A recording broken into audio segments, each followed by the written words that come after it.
call MTV music television anymore. No, the network that gave rise to the music video, landing in our phones way back in 1981, has all but kissed its original go-to programming goodbye.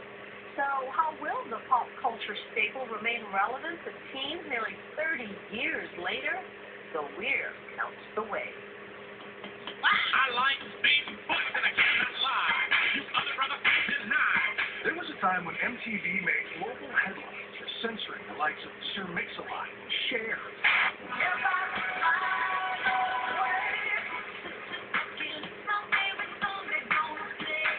But when an erroneous report surfaced this weekend, the channel that banned Lady Gaga's new video, it was met with disbelief. I told you she didn't have it.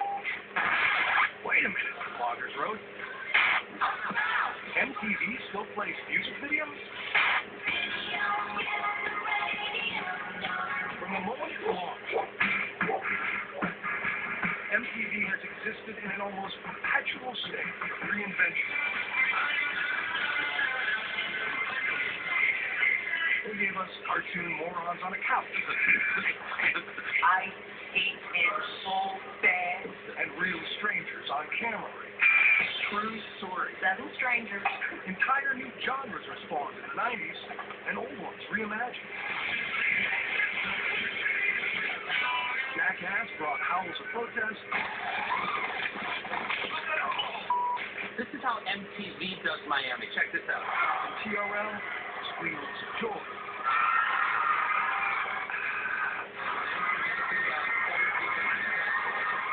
I can hear the screams of TRL right now. It never has left. As the millennium turned, those screams and the music rotation faded even more. As the channel leaned on Tom Green and Ashton Kutcher. Yes. Holy sh**. Jessica Simpson. I know it's tuna, but it's a chicken. By the sleeve. And the Osbournes. Now, the words music television have been stripped from the logo altogether. Tanned abs and gelled hair are the signature talents of the channel's biggest stars. And after years of falling ratings, MTV is poised to turn 30.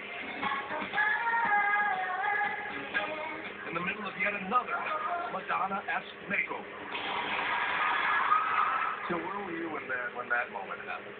I was in the production truck.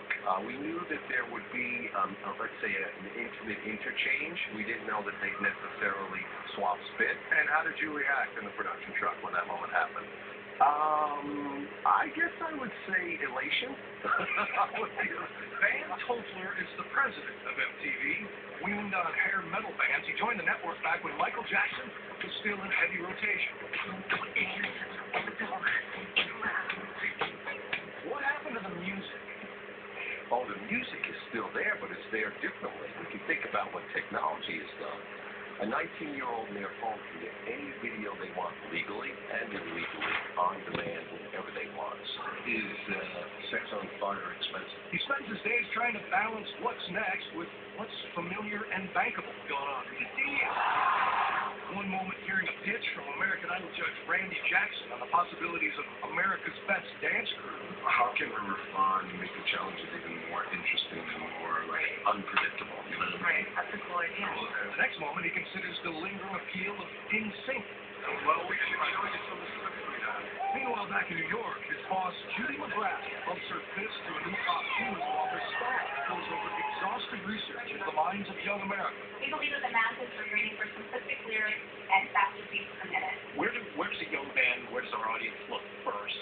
The specialty blogs that are definitely defining the movement. She's been here from the very beginning, working her way from copywriter to CEO of MTV's 150 channels in more than 160 countries. So log on to mtvindia.com for the edition. She counts the taping of Nirvana Unplugged as one of her favorite moments, but with great seats come crisis management responsibility. Thank you so much.